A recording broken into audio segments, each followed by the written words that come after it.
Salam sejahtera Malaysia, terima kasih kerana menonton video-video dalam channel ini.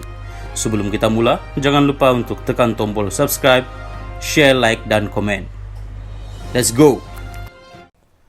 Salam sejahtera dan selamat petang kepada semua pendengar.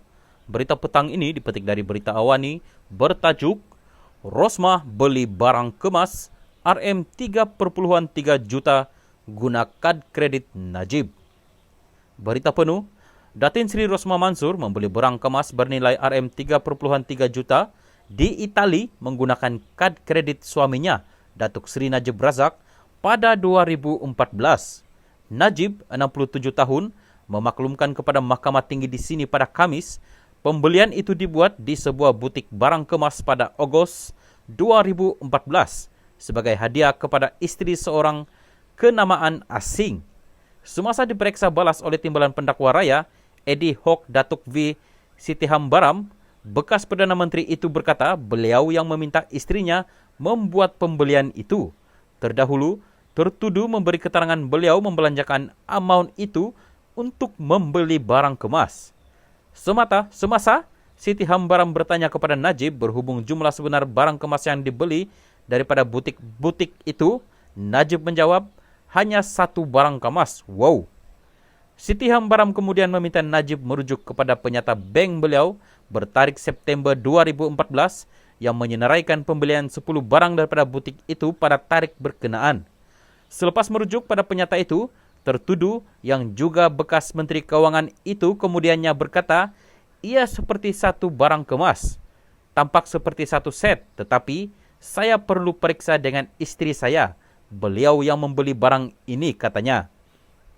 Siti Hambaram, ya, hanya wanita yang tahu apa yang disukai wanita lain, sambil ketawa. Ditanya siapa yang menyerahkan hadiah itu kepada istri kenamaan asing itu, tertuduh berkata, ia dibuat menerusi pegawai protokol dan ia merupakan amalan lazim. Kepada soalan ini, Najib berkata, beliau tidak ingat jika sumbangan berbilion ringgit yang dikatakan diterima daripada kerabat diraja Arab Saudi telah digunakan untuk usaha membantu dalam kejadian banjir di Kelantan pada 2014.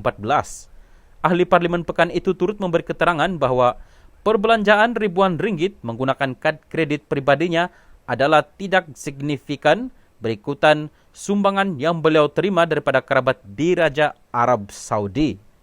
Terdahulu, Najib diasak dengan pelbagai soalan oleh Siti Hambaram berhubung terdapat banyak perbelanjaan membabitkan ribuan ringgit dalam penyata kad kreditnya. Pada prosiding sebelum ini, Najib berkata, satu-satunya perbelanjaan pribadi yang signifikan yang di-charge pada kad kreditnya adalah pembelian jam tangan Channel berharga RM466,330 11 sen untuk istrinya.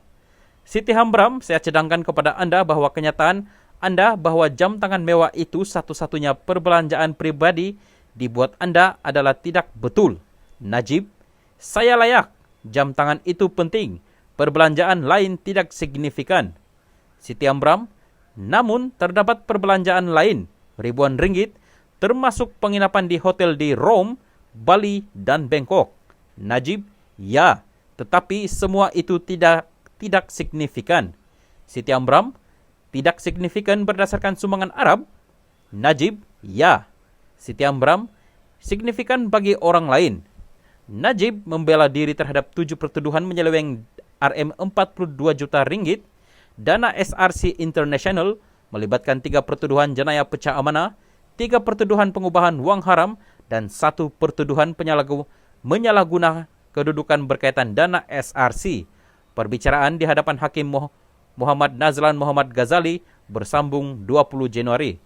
Untuk pengetahuan kita semua, berita ini disiarkan pada Januari 9, 2020.